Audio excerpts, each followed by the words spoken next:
Today, Shavani Nall gives us insight into her music and her clothing line, Apparel. She plays with two other bands besides her solo music and shares her take on creativity and whether art is made from a place of happiness or sadness. Do you agree with Shavani that a hobby is something you do for fun and not seriously? Or can it be both? Have you ever seen a nun get off a bus and pee on the side of the road? Did that leap give you whiplash? Tune in to the end of this episode to catch Shavani's original song called Where's the Faith?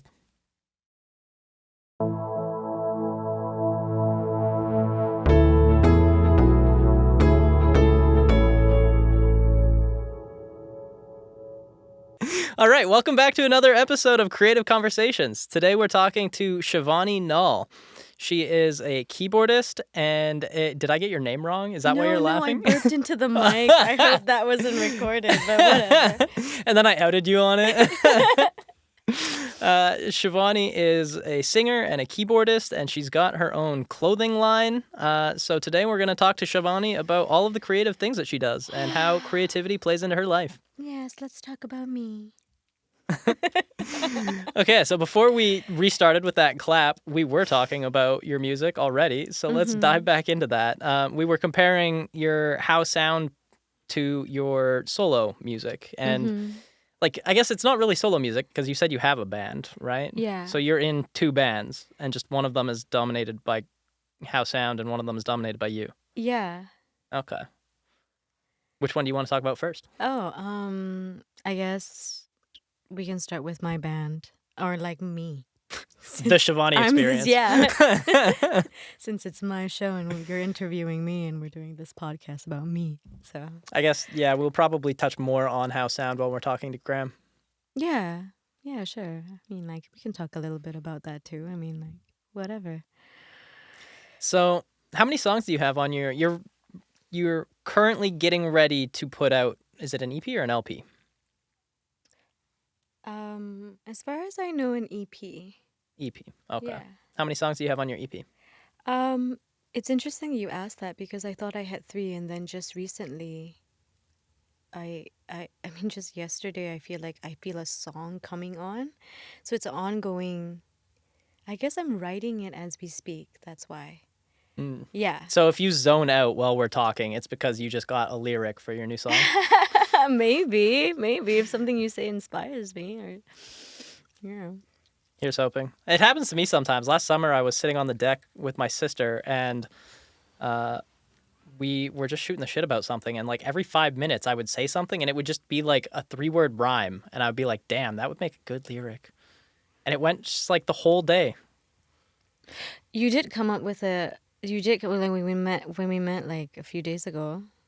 Yeah. You did. Well, I can't remember exactly what you wrote down, but the thing I said is that we were meant to sing to each other. Yeah, I wrote that down. Yeah. See? Yeah, I mean, song, I think, to me, is the natural language. It's the one that we're supposed to communicate with. Mm-hmm. Especially because when you create a song, it makes you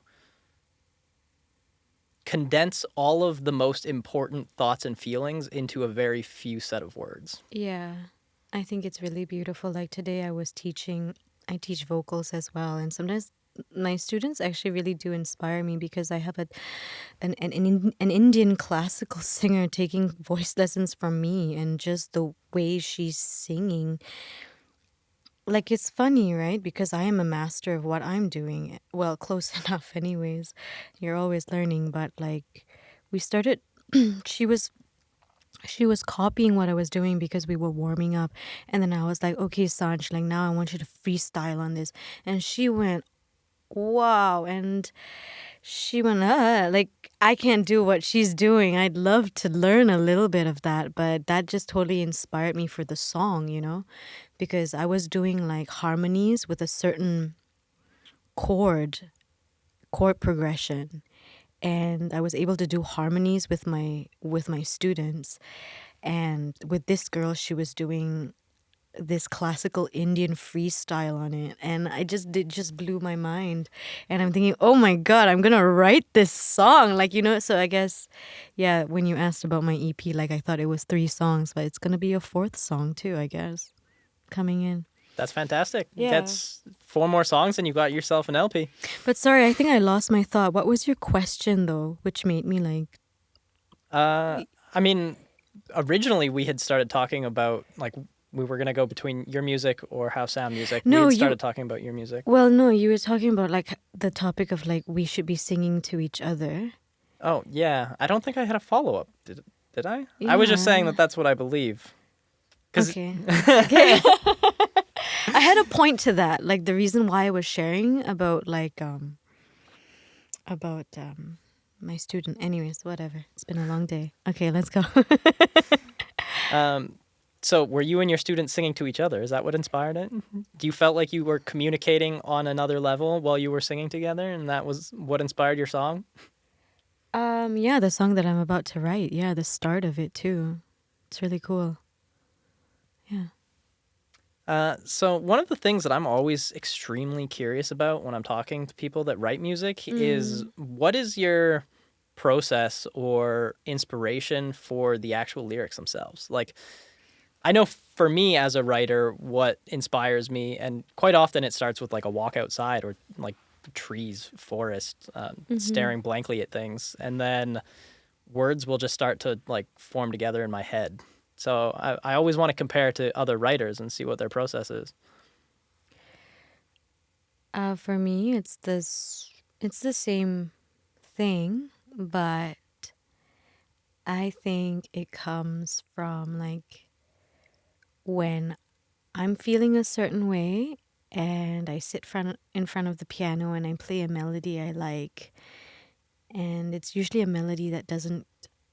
You play a lot of different melodies, but there are some melodies that just stick. And then some life lesson comes along or something in your life happens and it's like, what can I don't know, it's just like for you to emote and transmute. And after that, what happens is like, how can these words and lyrics, what's the melody? I guess I always just focus on the melody and I start humming. Okay, so for you, it doesn't start with words at all. No. I've heard other musicians tell me that too. Yeah, I guess the intent behind it though, like what am I feeling, and then the melody. Because the words are secondary to the melody, the sound is like more important. The sound conveys more of the emotion than the words. Like you don't really pay attention to the words that much. I do. I mean, I do, and they're important. But then that for me, Yeah. like if I pay attention too much on the words, it forces it.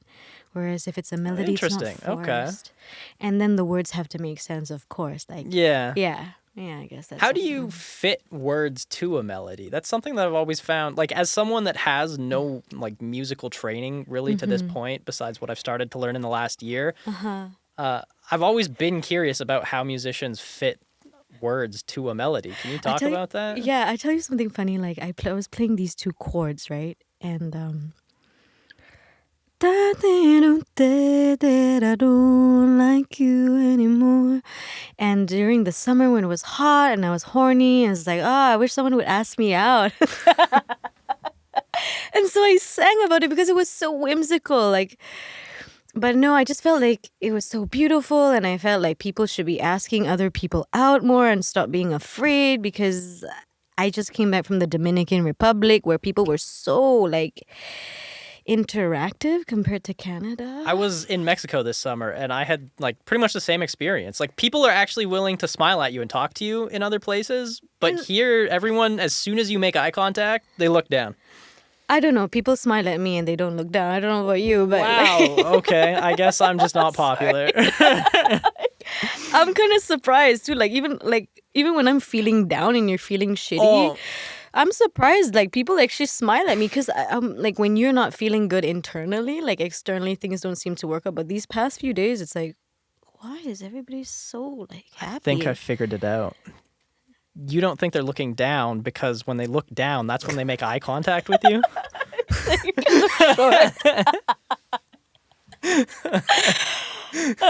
Yeah, okay, maybe. Oh, that's funny. But yeah, coming back to so I don't even know the words anymore because I'm not in that mood right now. But I love the chords that are so, so that was a song that I'm not going to release because that was just for my own joy and for my girlfriends and I to sing together alone. But now I feel inspired to write. It's too early to say, but I do feel like that's such a cool chord progression, and with the Indian classical singer singing and the harmonies that I've been hearing, I'm like, whoa. So I don't really know the words, but I know that it goes, "Pa te te I don't like you anymore. Boom." So So the only words in there are "don't like you anymore." Do you just like eventually fit words that kind of sound like the chords that you're it playing? might not be "don't like you anymore." It may be like, "Oh, I go out." Like if you take all the consonants away, it You're really good at talking without actually saying words.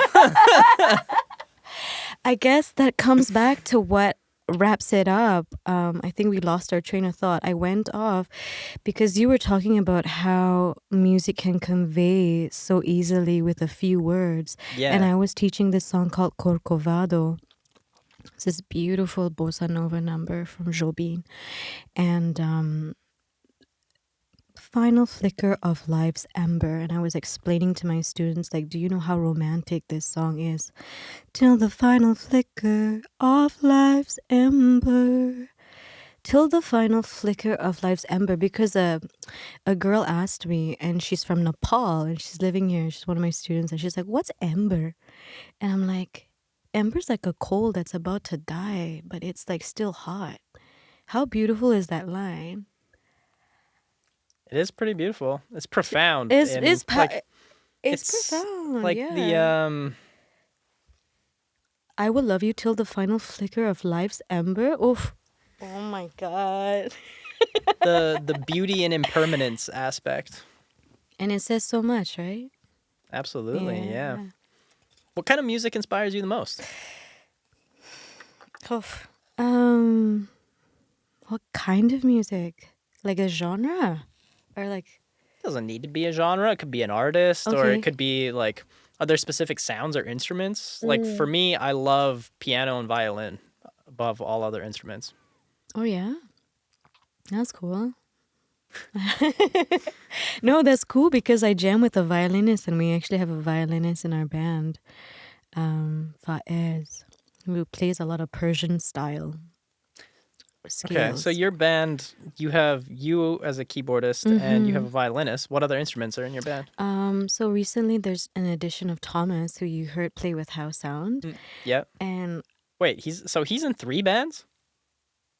he plays with House Sound too. We're kind of like sharing him. Yeah, but he was telling me about another band he's in called Brothers Summer's Summer Brother. Brother, yeah, with the drummer who's Summer Brother, Connor. So we're kind of all just sharing each other. All right.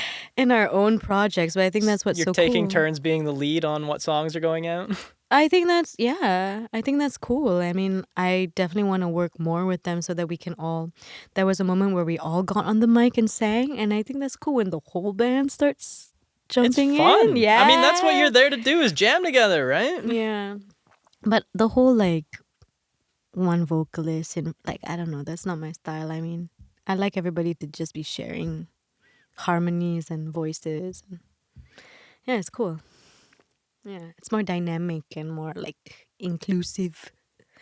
That's something that Graham had kind of touched on when we were talking at the bar too, was like how unique it is to be playing in a band, especially something that's like jazz inspired, because you really need to feel each other while you're playing, and it's not the same as having a structured song that's just like one person playing a song, they know how it goes and nothing ever changes.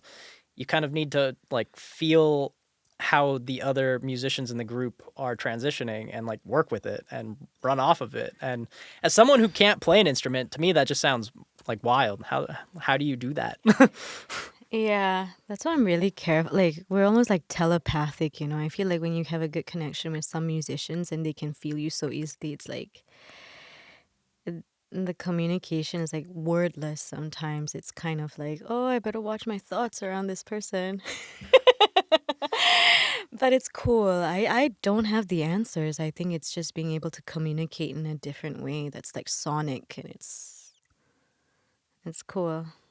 Yeah. Do you play any other instruments besides keyboard? I consider the voice the voice an instrument. Yeah, I mean, that's true, especially for people that can sing without needing instruments to support them. Yeah, there is a difference between just being able to sing and a vocalist. Like, I'll tell you that. Like, a vocalist knows how to, like, scat and just play with their voice. And then there's singers that just sing, if that makes any sense. No, Hmm. just the keys, harmonium, you know. But in terms of, like, a real instrument, yeah, just the keys. Okay.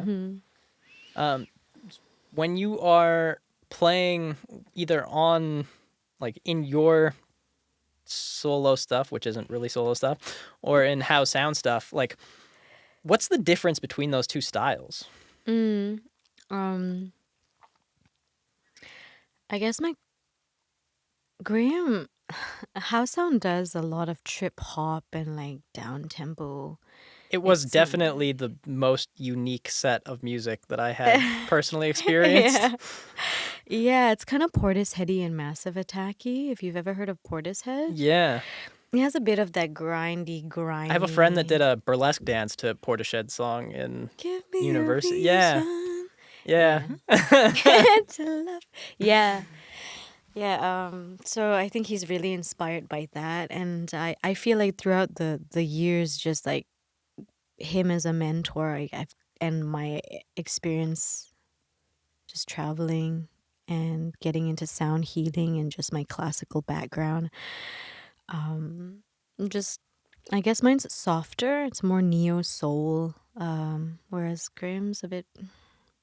Yeah, he's definitely trip hop and down tempo and jazz, and then he chucks in like house music in there. Like, It is a very unique dude, we combination. talked about that. I'm like, bro, you cannot be chucking in like house music in a trip hop set. That's like for trip hop, like house and techno, you know? So that's how different we are. What venues do you guys usually play at? Is it always similar to that one? Like, do you have a place that you frequent or do you bounce around? We bounce around, and it seems to be more like the Cascade, the Clo Pub.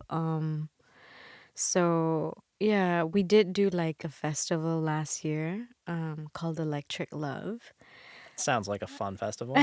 Everyone on psychedelics in that Yeah. festival. Yeah, so I guess that's that's where he plays, we play. He does like house concerts too. He performs on his own too, like solo when he can't get us, so like when we're busy. Do you ever perform on your own? I do, yeah.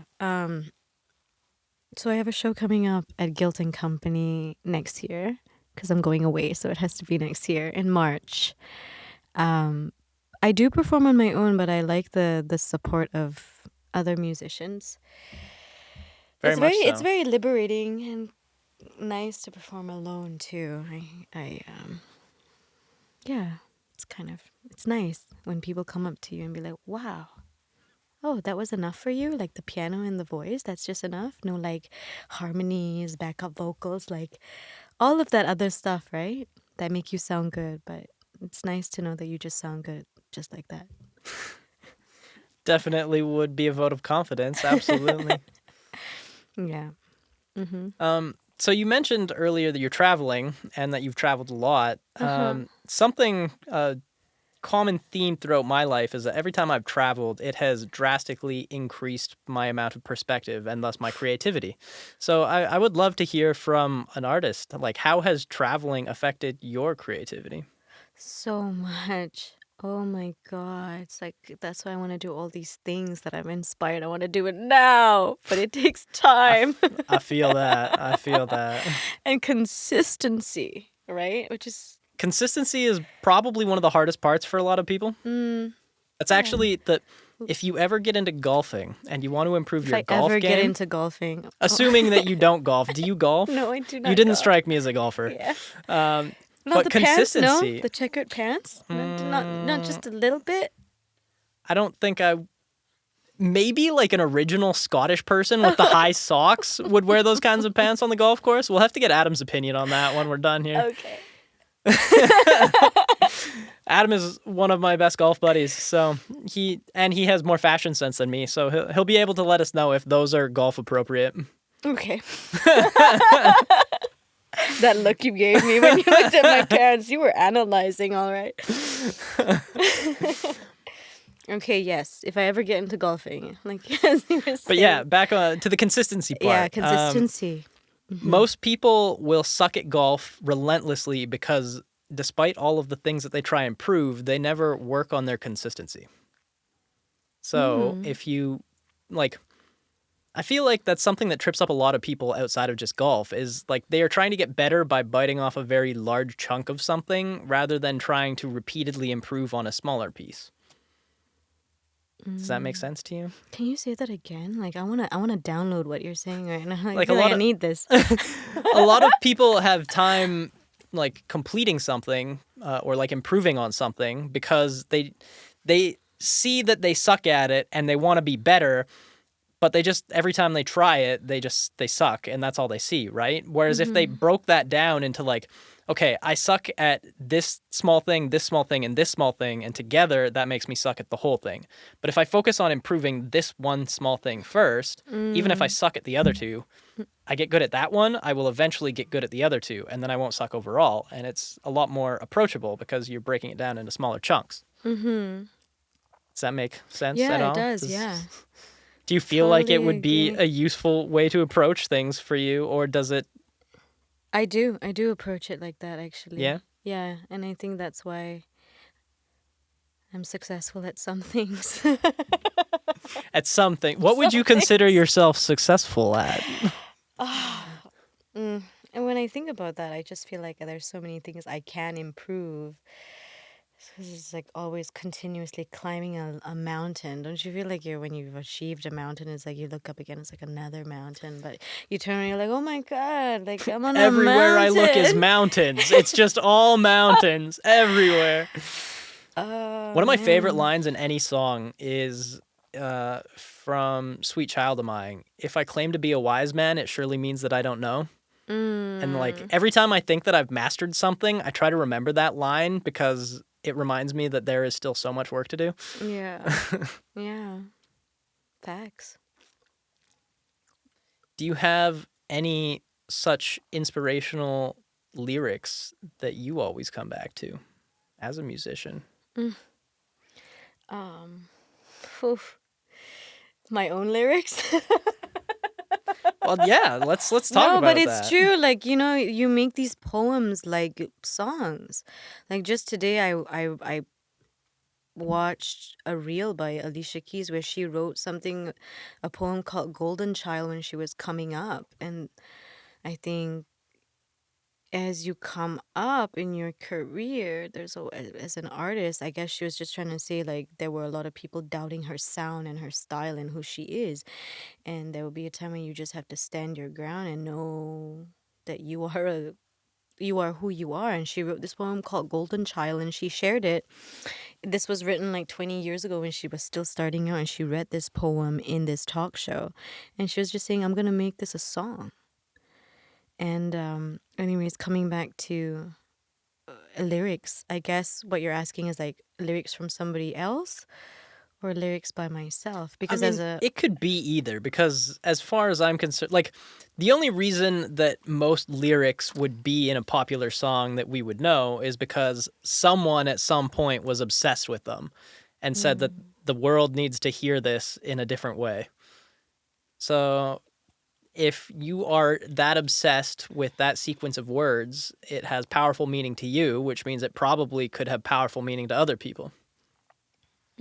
yeah, I guess there are a lot of artists that inspire me and a lot of lyrics that do, but from the top of my head right now, I have to quote Sade, which is very simple. It's nothing like deep. It's pretty easy. And she says, cherish the day. You won't catch me running. Cherish the day. Show me how deep love can be. Yeah, it's just that. It's really straight up. Um, Some of the best lyrics are the ones that are just straight up. Like, there is no hidden meaning to it. You don't need to look deeper. Everything that it's trying to convey is just right there. yeah, exactly. So that's why, like, I guess um, my, what's that word? What's that word? Not slogan. It's such a wrong word. Mantra? My motto, my mantra right now is that lyric: cherish the day, cherish the day, and to the point that um I think when Graham sampled "Cherish the Day," and I ended up singing, creating lyrics, and this was like 5 years ago when I wrote these lyrics. And I wrote a poem called Virgin Mary, and he was like on vinyl and and cutting it right when you hear "Cherish the Day," and so that's why when I sing Virgin Mary, which is on How Sound. How Sound's album and How Sound's set, like that's his song. I do say, cherish the day, I cherish the day, I cherish the day. And then I get into like Virgin Mary, which is very different. But it's just inspired by that song. It's one of my all-time favorite songs. How long have you been making music?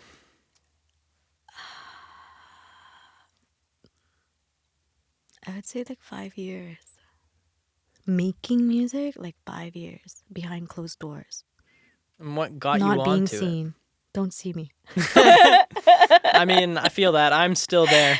I have lyrics for 14 songs written, and eventually one day I will try to put music to them. But first, I need to learn how to play the piano. Hey, you could just be that writer dude that worked with Elton John. Hey, show me your lyrics. They're on my computer, which is sitting outside of the room I at the mean, moment. no pressure, but I mean, I guess I'm just saying like I realized I realized like writing lyrics is actually also a gift. I mean, everything is a gift, but like writing lyrics is not everybody can write lyrics. Like you can be a rad cellist, but that's you. You know how to emote with. You're not a wordsmith. You're not a poet. You're not a words are not your gift. You're a cellist. So maybe you need a writer to write for you and share those words with you. Hey, I have lyrics. Can you put it in a song? Just like that guy that wrote for Elton John all the time. I didn't know he had someone that followed him around and wrote for him all the time. Not they were friends. And I mean, they it would have had to followed be him. for. Yeah. I mean, I didn't mean he was a stalker. Here's my lyrics. Tiny dancer. There you go. I can't hear that song without thinking of the Friends episode where they say "Hold Me Closer, Tony Danza." I must have missed that episode because I swear I've watched every episode of Friends. Pretty sure everyone who is like 25 or older has seen every episode of Friends at least once, if not 5 times. Yeah. Wow. But I want to watch it again. Just for Matthew Perry, you know. Oh, yeah, absolutely. He should have been in more things. I feel like even though he was in a lot of movies, I feel like he could have given us like more amazing content because he was a phenomenal actor, like a great comedian. Yeah. But maybe he needed more for himself. That's a very good point. I did not think about it from that perspective. You're like, Definitely. give me more. Give me Well, more. I guess Matthew Perry." where my mind was there is that, like, to me, if someone is acting and they make it big to some degree, like, they want to be acting. Like, they became an actor because that was what they were passionate about. Yeah. So, like, in theory, it would be no different than me wanting to go out and play golf because I love golfing. They love acting. It's what they do. So to me, it would be like him working on his hobby. But I realize I can't say that from his perspective because I have no idea. Yeah. And especially, like, a lot of artists do find a great amount of loneliness and depression, even though they've hit a huge amount of success. Mm-hmm. I'm actually curious. Do you have any opinions or perspectives on that? Like, On depression? So, like, to me, creativity makes people happier. Creativity has made me from a depressed person to a happy person. And I know, like, that path for me. Yeah. But I know for every artist, they have their different journey. And a lot of artists end up finding themselves in depressive cycles. So, what is your opinion on creativity or making art and depression? Have you had to fight depression while making art? That's interesting. I wouldn't know because, like, we were talking about Matthew Perry, and that's like a high level artist that, paparazzi, like it's a different world. It's a different world. It's like a different, but I guess your question was like, have I ever gotten depressed by making my art or while making my art? Is that your Not, question? not, well, actually, I Or the guess outcome of being famous? Or the outcome of being popular? not even just the outcome, but the process, I think, can be very discouraging for a lot of people, right? Especially when you're trying to make it big, or you're trying to get your name out there. Yeah. There's always going to be haters. There's always going to be people that don't believe. Mm. There's never going to be enough support because, like, unless you accidentally happen to have a ton of super rich friends and family that are all super talented and do exactly the things that you need them to do to Mm. make your career happen, No, I think like, that's a limited belief. I mean, just on that point, I'm gonna stop you because you can be successful even without the money. Like, there's a lot of ways to be successful as an artist, and you need funds, you need grants, but you don't need like. well, I mean, in the sense of like to finish your project kind of thing, right? Like if you are a musician that's Mm-hmm. trying to record an album, but you haven't recorded an album before, and it can Mm. cost you like $5,000 to $10,000 or more to record an album, and then like distribution can also be expensive. So I don't mean like to make a ton of money to get rich. I mean literally just to like make enough money to keep making your art.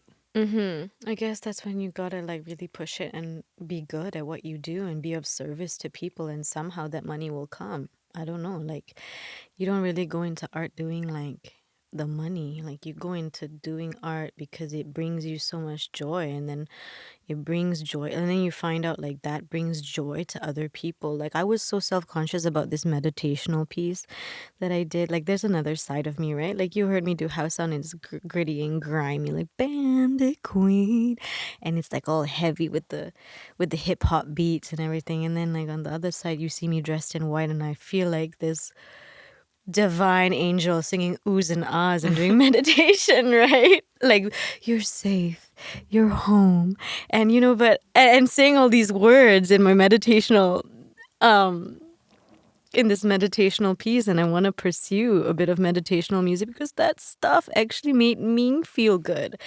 And I released it a little bit, just a teaser on Instagram, and it was well received. There's this alternative side, like when I have cacao ceremonies or like full moon ceremonies that I want to host next year, like just bringing people in communion and singing. I guess this is not a culture um, that some people are aware of even, but there is a there are a lot of us. There are a lot of people that are into that kind of stuff. What is a cacao ceremony? So you drink really like pure chocolate until your Okay, so heart it like just starts. literally is just chocolate. Pure Okay. chocolate though, Pure like chocolate. pure, Pure like cacao. from like what the Mayans have. Yeah, because I don't think a So lot like of people have had real hot cacao chocolate. ayahuasca. There's no psycho, like you don't fly out of your body or anything. Your heart just starts beating really fast, and it's like a heart chakra opener. It opens your heart, and then when you kind of like Okay. yeah, and just coming together. I think a lot of people, we're always searching for communion and connection, and we want to feel everybody, even though we're afraid to be seen and heard. Just from observation, we all want to be seen. We all want to be seen and heard. Well, I mean I think that kind of comes back to the fundamental like every teenager acts out to get attention from their parents kind of thing, Yeah, even and though toddlers do that too, because I used to, yeah. yeah. So even if we don't like we say we don't want to be seen and heard, like we do. We do. We desperately Um do. And so, coming back to your question about like does music depress me or whatnot? No, if you're doing the right type of music, I guess I haven't reached that kind of fame or well, popularity where it's crushing me and I have to meet the demands of my director or producer. I guess those kinds of external demands definitely do add pressures. But I want to Yeah. go back to because you said you do art because it makes you happy and it brings us joy. Yeah. But for a lot of art, I guess the examples that I have are of like mainstream artists that people would typically know, right? Like, Yeah. but a lot of artists are depressed. So, like, it's kind of in conflict with what you just said. We do art because it brings us joy, which is true. I absolutely agree with that. Yeah. But so what's making these artists sad? I don't know. Okay, I mean, that's I fair. don't know. I mean, maybe we're just like having these antennas and we just like are put on this earth to absorb all this crap and like filter it out because we're extra sensitive. Me and my artist friend talked about this, and it's like, it's not the healthiest thing. I'm not saying like by any means you're better or more successful. Like, and just everybody has a different way of processing, and that's why it makes it so interesting. Because I have a friend and I got to know her really well this year. And I really liked how she wasn't really emotional about a lot of things. Whereas I Okay. would be emotional about things. And she was so laissez-faire and chill about other things. Whereas I would be touchy about these things. And I'm like, I didn't compare. I just looked at like, oh, there's something I can learn from her to be less like, I guess my mom would say it like, for lack of a better word, sensitive about things. Mm. And I was talking to my friend like, sometimes it's good to not be that sensitive, dude. Like even as an artist, like even as a person, like don't be so sensitive about things. Very much so. Like my friend who's like not that sensitive, and I can see how she can like focus better. She moves on. She's Lord knows what she's feeling on the inside though, and that's when we got that's when we got into that conversation where that's why I almost feel like when I have an emotion, I have to pay attention to it and then flush it out and really deal with it and feel it before I can even like, well, I'm trying to juggle my life, but like, but you know what I mean? And my artist friend added, like, but do you think that's healthy though? Like, not being able to like pay attention to your emotions or like transmute that into your art? Because a lot of people then feel stuck, right? That's why you go for therapy, you go for like bondage. I don't know, like all kinds of things. Bondage? I don't I don't No, know but what it's you a do with your release. friends, but I don't go to bondage with mine. I don't either, but I guess that's why you get all these like quote unquote, now they're acceptable but weird ways of, or very normal ways of releasing, whether it's dancing or like, Dancing is a great release. yeah, from the body or yoga or like, but also obscure like weird things that are kind of not the norm, because that's how people release. At the end, we're all human beings trying to release, but we don't, some of us have not found our way to transmute that energy. Yeah, and I don't know if any artists like, are you saying that all artists are depressed or have this No, oh tendency? God, not at all. No, No, right? I'm just Because saying that, like, so through observation, I'm like, wow, you're such a happy artist and you're a good artist too. It's like usually there's this saying that you have to be a bit depressed and whatever to really feel and get that out, but I've seen some, you can be happy and produce good art. I haven't completely flushed this theory out, and it's kind Yeah. of based on like a line from a movie. So like, don't stake me to a cross for this one, but there's essentially I have a running theory that there are like two places that people make art from. There is a place of people making art out of a place of unhappiness, where essentially their trauma or their life experiences are coming out in art and they are using it as a form of therapy, kind of thing. The other type is Which art. could be therapy for other people. Absolutely, absolutely. And the other type is art that is made by people to make other people happy. And like, I would give an example of that as Sia's music. Like Sia's music, she doesn't like popularity, but she makes music that makes other people happy. And she has to share it with the world even though she doesn't want popularity. So you're saying she makes music, but maybe that's because she feels happy and that's how she feels. Like, is it coming from Oh, like, it absolutely, okay. like, she loves making music. That's just what she wants to do. And like, she's like, she does this thing where she sells a lot of songs to other artists, right? Like, she predominantly just loves writing and making music. And she'll send samples to these other artists to try and sell them the songs. And if they reject the songs, a lot of those rejected songs end up on albums that she releases because she just wants to make the music. And then they end up being some of her most famous songs. Yeah.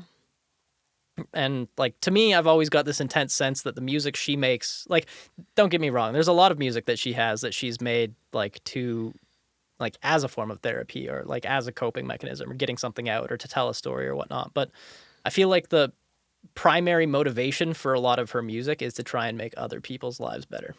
Mm. Like, do you think she like intentionally goes into the studio and is like sits down and is like, what does the world need now? And what, like, do I want to produce happiness or I mean, make people feel happy with my music? if I'm 'Cause totally honest, and I have no idea if she actually does or not, but so she's in a group called LSD with Labyrinth and Diplo. okay. Labyrinth, Sia, Diplo, LSD. And based on that album and a bunch of her other music and some of the psychedelic experiences I have, I'm quite certain that she is very well versed in psychedelics. Yeah. And I, like, somewhat of that theory is that, like, she has found some amount of peace in the world through her experiences, whether they be psychedelic or not. And through that peace that she has found, she wants to share some of that happiness with others. That's, I guess, kind of the angle that I see it from. Hmm. But it just, like, it made sense to me after listening to one of her albums on psychedelics. Really cool. Yeah, cool perspective. All right. It's time to ask you the number one question that I ask everyone I talk to on this show. Okay, And drum roll, please. what does creativity mean to you?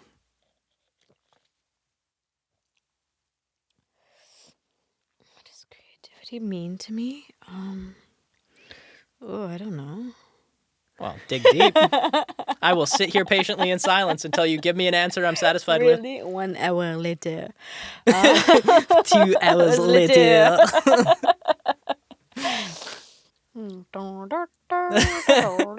Well, maybe we just get your fourth song. What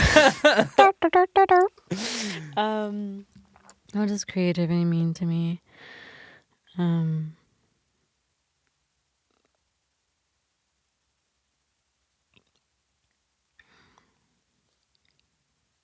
Just being able to channel really clearly. Channel really clearly. Okay. Can you elaborate on that? Maybe. Dig deep. You can do it. I believe in you. Gotta use the bathroom. Oh no, I'm kidding. Get me out of here.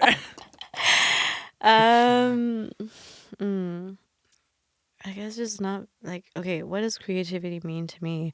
I guess, like, from my perspective, like, what's coming to my mind is innovation. So it sounds so technological, but as like as a storyteller myself, just being in just producing something that inspires. That's, yeah, it just inspires and truthful. Yeah. Truthfully spreading inspiration. Yeah, you got the slogan. Coming there. All right. Why? What does creativity mean to you? To me, creativity means to be creative is to be human. To be human is to be artist. I think we were all born to be creative. We were all born to be artists. And one of the reasons why people are sad and depressed is because they don't embrace their creativity. They don't embrace the artistic side of themselves. And, like, to pull it back to my personal perspective, sorry, what were you going to say? Go ahead. Well, I've noticed, like, yeah, just going back to when I observe toddlers, yeah, all of them are creative. Some of them are, everyone's creative, just creative in different ways, but that creativity is there. Absolutely. I don't know how it gets lost, though, along the way. Yeah. Lots of people like to just, they say they're not creative, and in doing that, it shuts them off from It their makes me very creativity. uncomfortable when people say that, actually. I don't know why. It makes me uncomfortable. I almost feel bad when they say that. I feel like I have this responsibility to say like, no, but I stopped. Because it's not my place. There's some things, but it's kind of like, now you know. I mean, sorry, go on. Like, when people say that, it kind of hurts me a little bit. I mean, I definitely understand. To a degree, it hurts me too, because to hear someone say that they're not creative means to me that that person is not completely in touch with themselves. And a life that is not us, like a life that is not whole and is not in touch with itself, is almost always distraught. Does that make sense? Yeah. Like, from my perspective, I grew up as someone that believed very firmly in numbers and science. Yeah, you And sound like a numbers and science guy. for a lot of my life, absolutely. Like, I went to engineering school. And then in engineering school, I realized that I'm not the numbers and science guy that I thought I was. But so, like, all the time through that period, I was mostly a miserable person. I did not take care of myself. I didn't live the life that I wanted to live. And eventually the universe put me into the film industry. And in the film industry, I got to meet a ton of creative people. And in doing so, it really helped me embrace my inner creativity. And only when I started to embrace my inner creativity did I start to get over all of the things that made me sad, mopey, and depressed before. Nice.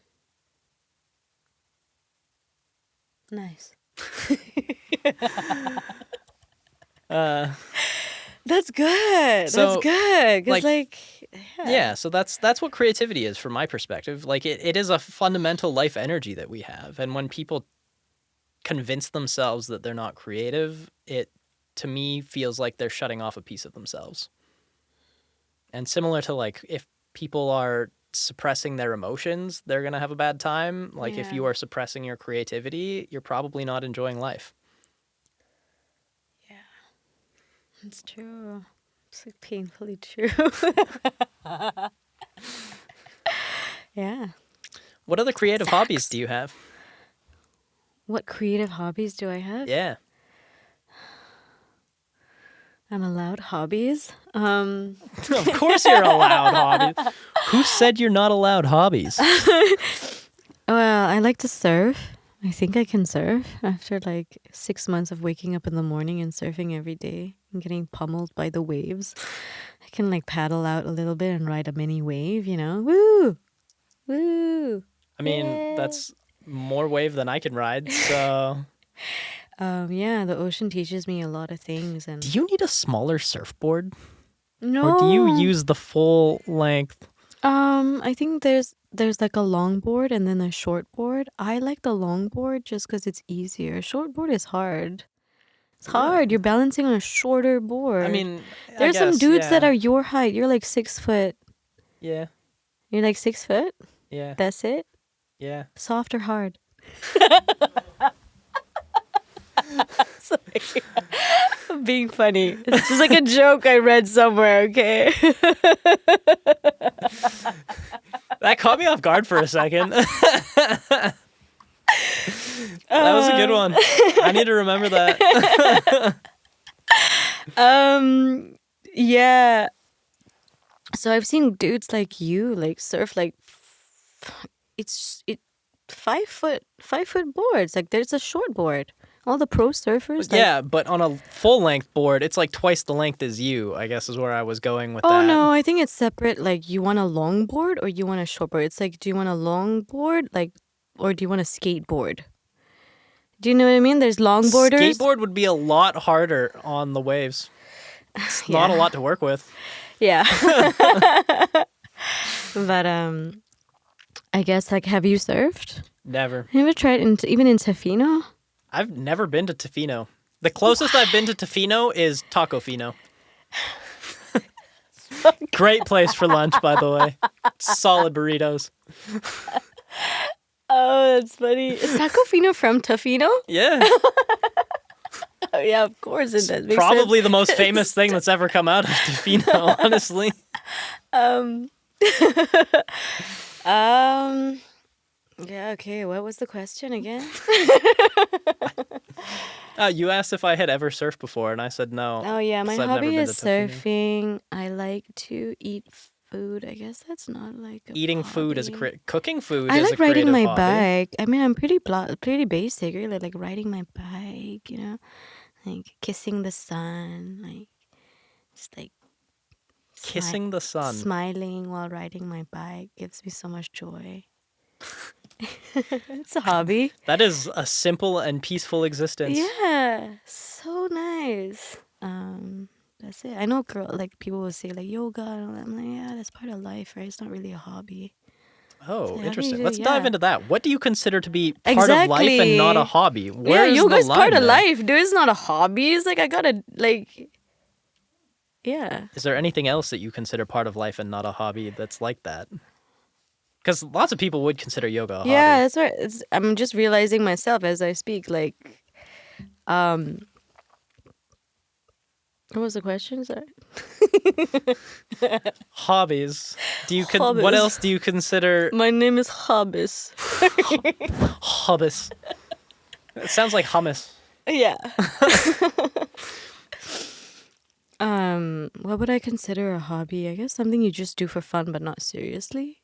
Okay, so you do yoga seriously, which makes it part of life. Yeah. Is that what you would classify Like, your how would you music say? as too? Yeah. So music is part of life. Oh hell yeah. Okay. Yeah, like it's a limb. Like oh my god, that's a limb. So. Oh. What other non-fleshy limbs do you have? Okay, then? so hobbies, right? No, you specifically said these aren't hobbies. I guess meditation. I try. Like a limb. It's like activities. Honestly, I was expecting you to mention your clothing brand in this because that seems like an incredibly creative hobby to me, Oh my and God, you totally haven't given you a forget. chance to plug your clothing brand. Oh yeah. Okay, guys. Yeah, I do have this clothing line called Ross Apparel. Ross Apparel. Ross meaning nectar in Sanskrit. Oh, interesting. Nectar. Why would you choose nectar for a clothing line? Because nectar is something you drink usually, right? Yeah, but it's like nectar. It's like juicy. It's Okay. like juicy apparel. All right, when you say it like that, that's actually pretty good branding. Isn't there a line of clothing called Juicy? I know, but it's not. That's why I called it Ross. Okay. Yeah, because like yoga is a lifestyle, traveling is a lifestyle, like living freely, like kind of bit of like a Phoebe buffet, right? Like a Phoebe buffet and Rachel, I guess.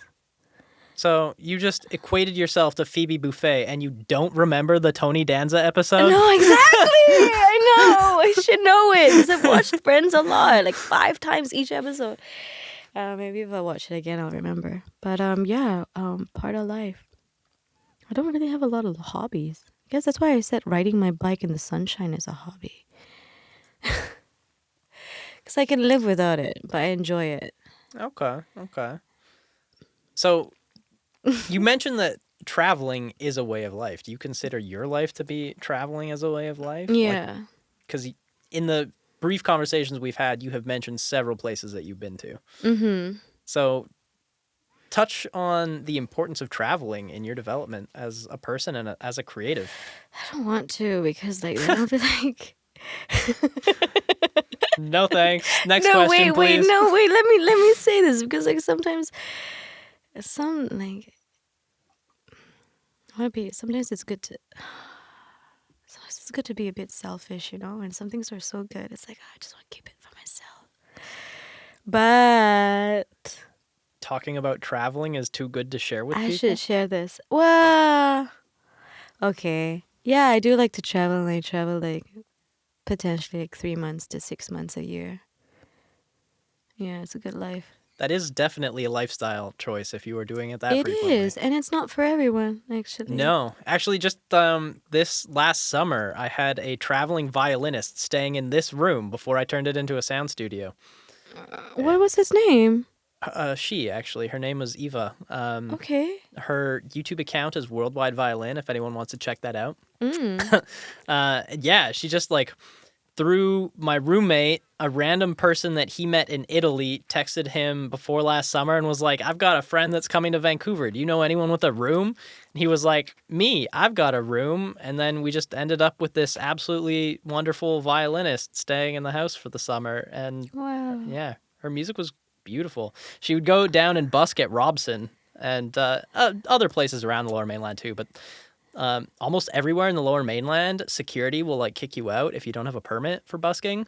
So Right. Robson was one of the only places she could go where she wouldn't get removed by security. Mm. But yeah, Wow. she just travels the world and busks. And apparently she makes way more money doing this than she did as a music instructor in the Czech Republic. Wow, yeah, violinists do get. Yeah, you can make good money if you're good as a busker. For sure. Yeah, you're like getting at least 100 an hour if you're good, or 200 an hour. Really? Wow. If you're, I mean, it's really like not. Have you busked? This is yeah, I have. And How- if you're good, like you do, you find a good spot, and if you're good and you know what the people like, it really like for me actually like it humbles you and it shapes what you're delivering to people. You kind of see like their reaction and what people stop. Like I mentioned I was really shy before. I'm not shy anymore, but when I started I was shy, and I was singing this song, and this lady walked over and totally like, I mean, you see people walk past you and not pay attention to you, and you're singing your heart out and playing and putting emotion into your song. And there's a moment I said like, I think the lyric of the song was like, we are all, it was like, we are all related in love. Give me strength in this love. And she stopped, just like I was repeating that. And she just first ignored me, stopped, turned around, took off all her change in her pocket and put it down. Wow. Yeah. And it's interesting, right? You don't know what people are going through and what needs to be said or what they need to hear at that time. And they reward you for it. I mean, yeah, that's like coming back to why lyrics, like if it is, as I was saying, if it's that stuck in your head, there is going to be someone else that needs to hear those words too. Hopefully. That's what I'm banking on. Hey, if you feel me, you feel me. Thank you. I'm not alone. I'm not alone anymore. Do you have a favorite area that you busk in the Lower Mainland? I do. I'm not going to share my spot, though. Can be selfish. What if people want to again. come see you play? Nah. All right. I know y'all hearing me and They you just- want my spot. No. Okay. It's somewhere close to the water. Okay. Yeah. I mean, there's a bunch of water around here. We're next to the ocean. Yeah, there's some good spots. You just gotta find it. Gotta explore. All right. Be No free. advice on where to busk from Shavani, and no tips on where to find her if you're interested in hearing her music.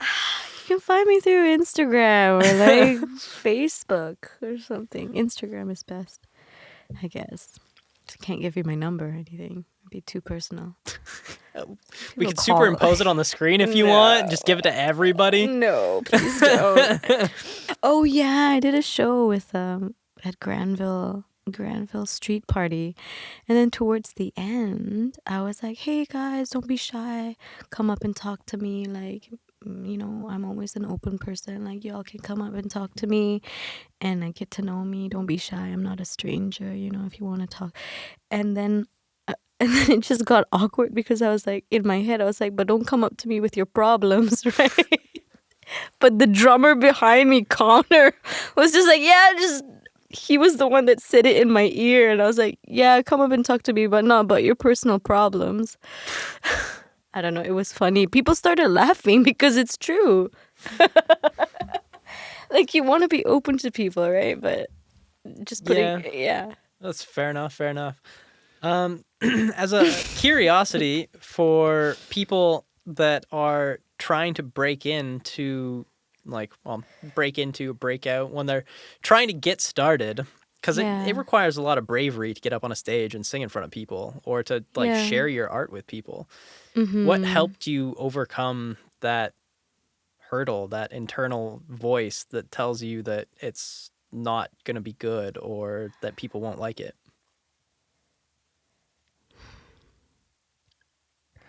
One is knowing your craft.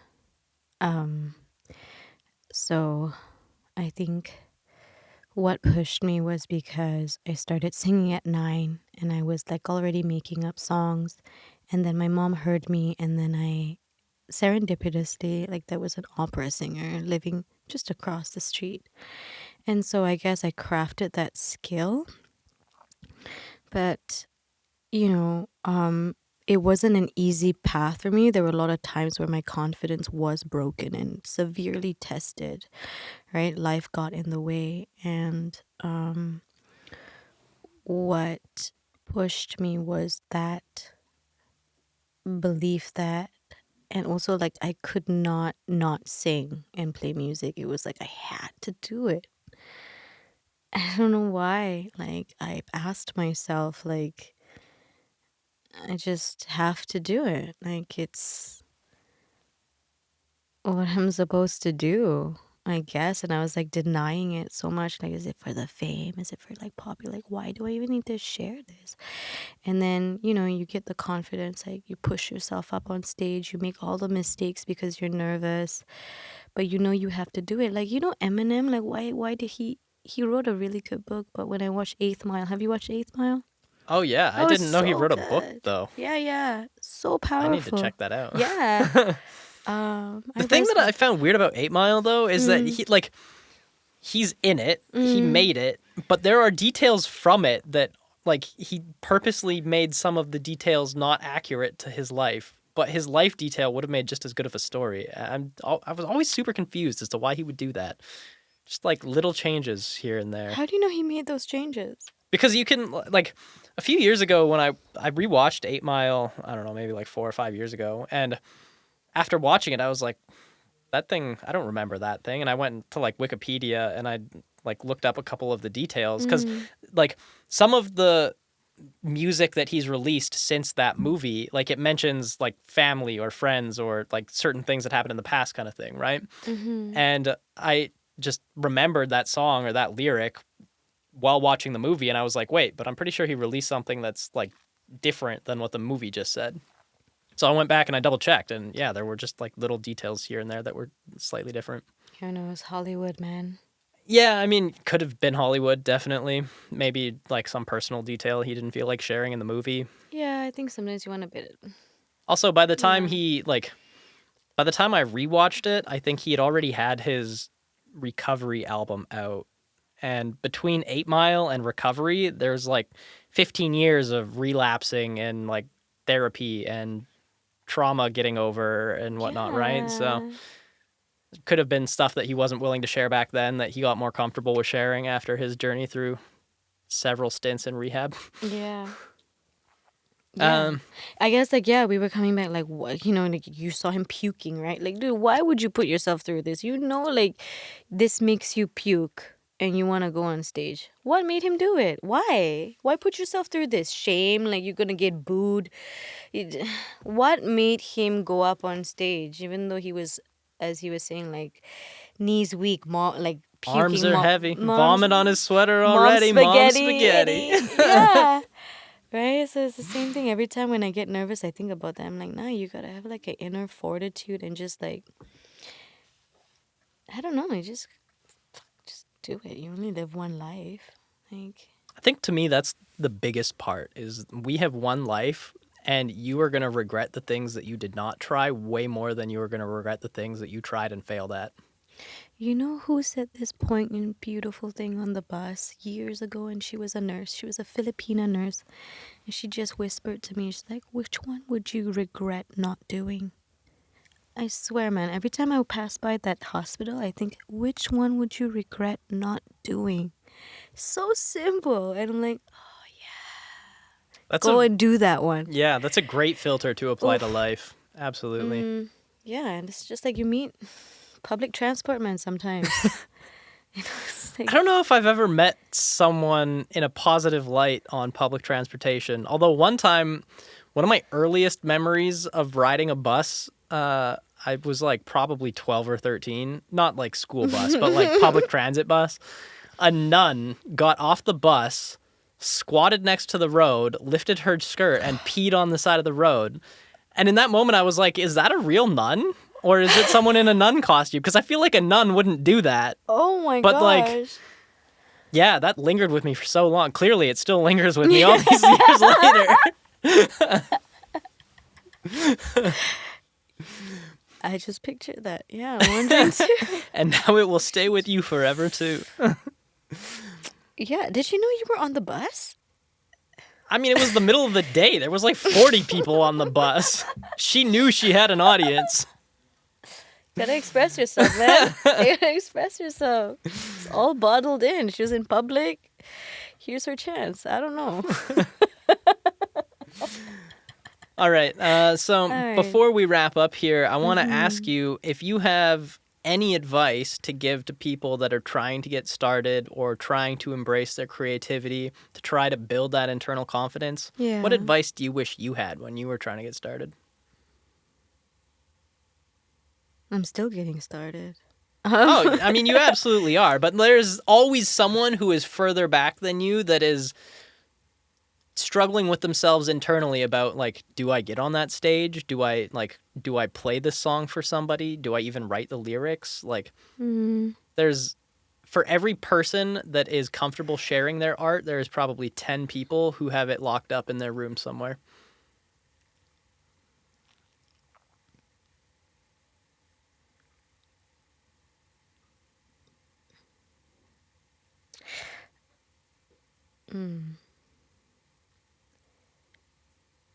Is it so? This is for the individual that wants to share their work but does not know how to share their work, right? I mean, it's... Because some people just want to have their work but they don't want to share Think it. of it as giving advice to Shavani 10 years ago. Oof. Ay, ay, ay. Oh my goodness.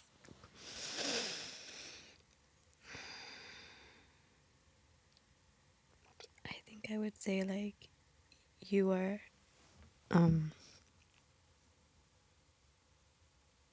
you are so capable and you are so gifted, and like, don't ever deny that from yourself. I feel like you deserve to be seen and heard, and you have a message to share with the world that would bring light, and the world needs more light, and you need to just hold on to that. Not hold on to that, like, not even hold on, like, allow that, and trust in the light that you have and that is with you. And that's why you have to share what you have and how important it is to bring that light,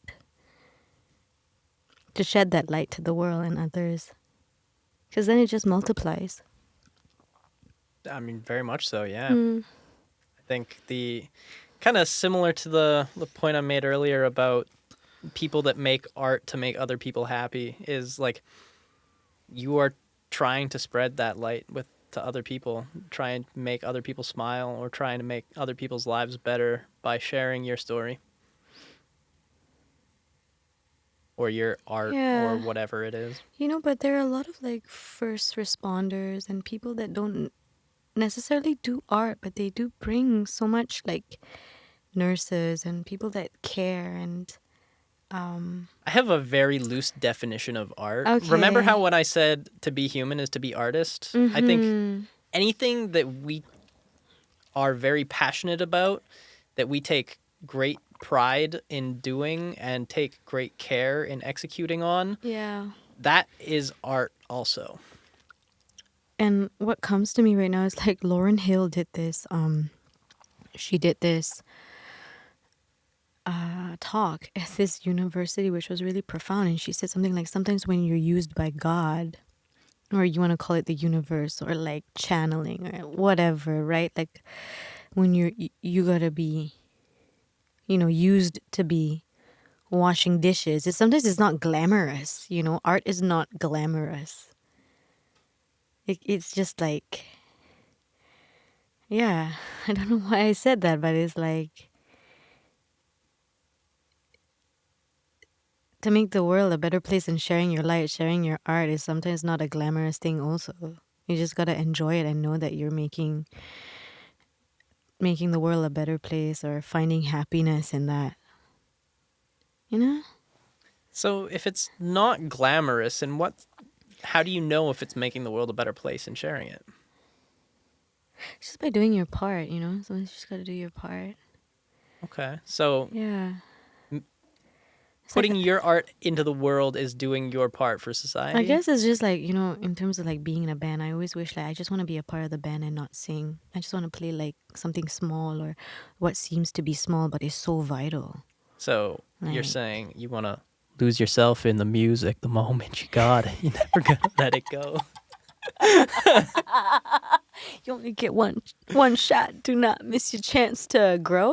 This Blow. opportunity only comes once in a a lifetime. You yo. better. Okay. All right. On that duet note, I think maybe that's where we cut it and get ready for your set. Oh, yeah. Stay tuned. Shavani is going to grace us with some of her original music.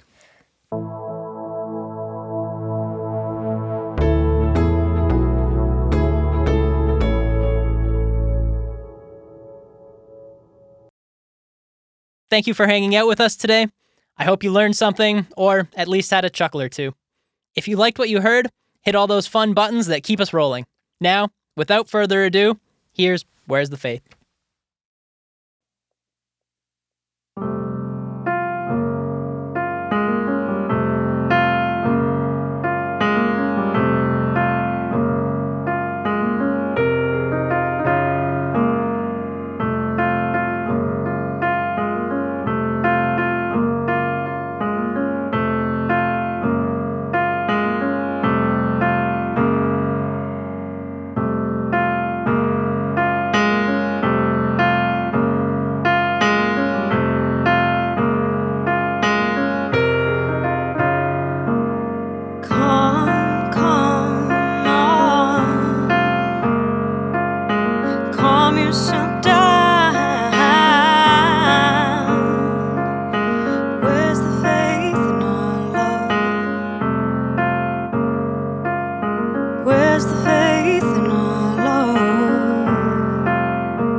by the sea.